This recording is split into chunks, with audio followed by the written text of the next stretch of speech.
السلام عليكم الإخوان، كنتمنى أنكم تكونوا مزيانين بصحة جيدة. الموضوع ديالنا اليوم اللي هو التغيير.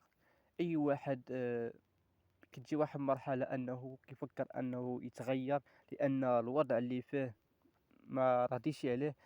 فبالنسبة للتغيير، أول أول نصيحة اللي ننصحك بها، وهي فاش تبغي أنك تغير، فاش تبغي تقرر، ضروري يكون خصك يعني تكتب الأهداف ديالك آه، في شي ورقة. ضرورية، هذه مهمة. آه، هذه النصيحة الأولى اللي غنصحك بها، فاش تكون كتكتب الأهداف ديالك حيد عليك التحفيز. بزاف ديال الناس كيعملوا بزاف ديال الأغلاط منا. فاش كيبغي يكتب الأهداف ديالو كيشبر واحد الموسيقى تحفيزية، وكيبدا يكتب الأهداف ديالو وهو متحمس وهو موتيفي. أو أكبر غلط هو هذا، وأنك كتعمل واحد، كتوضع واحد الأهداف وكتقرر واحد القرارات وانتينا متحمس. إلا وضعتي أو طبقتي هاد الطريقة، أنك كتبتي الأهداف ديالك وانت متحمس وموتيفي، فكن أكيد أنك غتوقف. لأن ديك اللحظة فاش كنتي موتيفي، آه ما كنتيش يعني في الوعي ديالك 100%، لأنك ما كنتيش كتخدم فقط اللوجيك ديالك. فلذلك أكبر غلط وهو هذا. الخاور ديالي. وشوف، مزيان أنك توضع واحد شي موسيقى مثلا يعني هادئة فقط باش تركز، هادئة هي متفق معك، ولكن باش أنك تموتيفي راسك فهذا غلط. ثاني نصيحة هي أنك ضروري أنك خصك تكتب الأهداف ديالك في الورقة. هذه ضرورية، فهمتي؟ ميمكنش أنك تريح مع راسك وصافي تقول أنا قررت نتبدل وكذا. ضروري خصك الورقة، ضرورية. كنشوف راسي أن ضروري خصك تكتب الأهداف ديالك على شي ورقة، وضروري خصك ترجع ليها وتراجعها، باش أنك ترى في راسك يعني شنو هو الهدف ديالك فري، فهمتي؟ هذا هو الثاني. النصيحة الثالثة هي ما تكثرش من الأهداف ديالك. وضع فقط في البداية، وضع فقط واحد الهدف يكون بسيط. ما توضعش بزاف ديال الأهداف. صافي تقول، وهذا هو أكبر غلط. بنادم باش كيكون موتيفي كيوضع بزاف ديال الأهداف، كيقول صافي أنا موتيفي طان طان طان طان، وكيوضع بزاف ديال الأهداف وصافي كدا، وبدا يتغير، زعما غيتغير وكدا. المهم مسامحة على هاد العفوية هادي. أنا يعني مولفش كنهضر بزاف ونقبلوا عليا وصافي. أنا كنعطي فقط الرأي ديالي. تقدروا تتفقوا معايا، وقدروا المهم خلينا الرأي ديالكم في التعليق وصافي.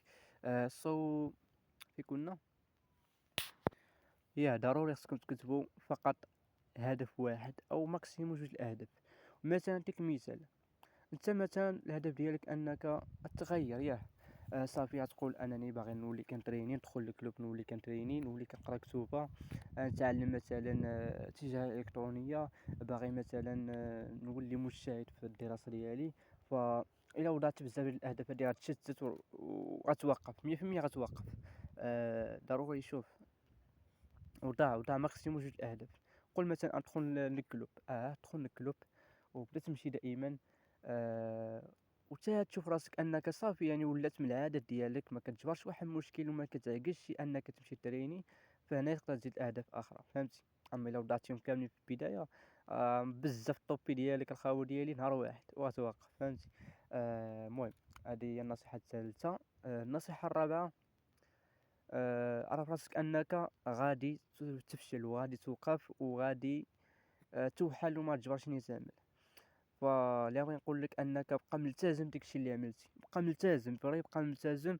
واخا انك ما فشلتي وات فاك اش كنقول، بغيت نقول لك زعما واخا انك يعني كتحس براسك فاشل وكذا، حاول انك ديك الاهداف اللي عملتيها خصك ديرها. ولكن تينا فاشل ما تقدرش تعمل واحد يعني تمشي مثلا للكلوب تينا فاشل جبات راسك المهم. شوف خاو ديالي، ضروري تعمل هاد اللعيبه هادي، انك مثلا واضع واحد الهدف انك تمشي للكلوب تريني. نهار الى جا شي نهار وكنتي انك ما عندكش كاع مره تريني، فنصحك الخاوة، اولا كاع كنتي مريض، شي مرض مثلا لا بأس به، فهمتي؟ جيب الصاك ديالك ومشي تريني واسمعني. تقول لي كيفاش انا فاشل كذا؟ اسمعني، مشي تريني وخا 5 دقائق، ورجع بحالك. 5 دقائق بركة كافية. وإلا كاع ما قدرتيش تريني في الدار، مهم ضروري أنك تريني، هذه مهمة، ضروري أنك تريني. مهم ما توقفش، إلا وقفتي تيتي الدماغ ديالك واحد الدوبامين وواحد المتعة لأنك ريحتي ما ترينيتيش وكدا. فالنهار الثاني والثالث والرابع والماكسيموم ابقى مركز لك لهاديك النهار هذاك، باش أنك يعني فاش غتبغي مثلا تمشي تريني، الدماغ ديالك مباشرة أبغي يوقفك لأنه باغي يرتاح. فهمتي؟ المهم هذه هي 4 النصائح اللي ننصحكم بها. فهدرت عفوي ما عرفتش شنو قلت، المهم غير هدرت وصافي. ما عرفتش حتى الموضوع، انا فتحت الكاميرا وهدرت. المهم هادشي اللي كاين الدراري ديالنا، كنتمنى انكم تكونوا مزيانين. المهم بالتوفيق للجميع. يلا السلام عليكم.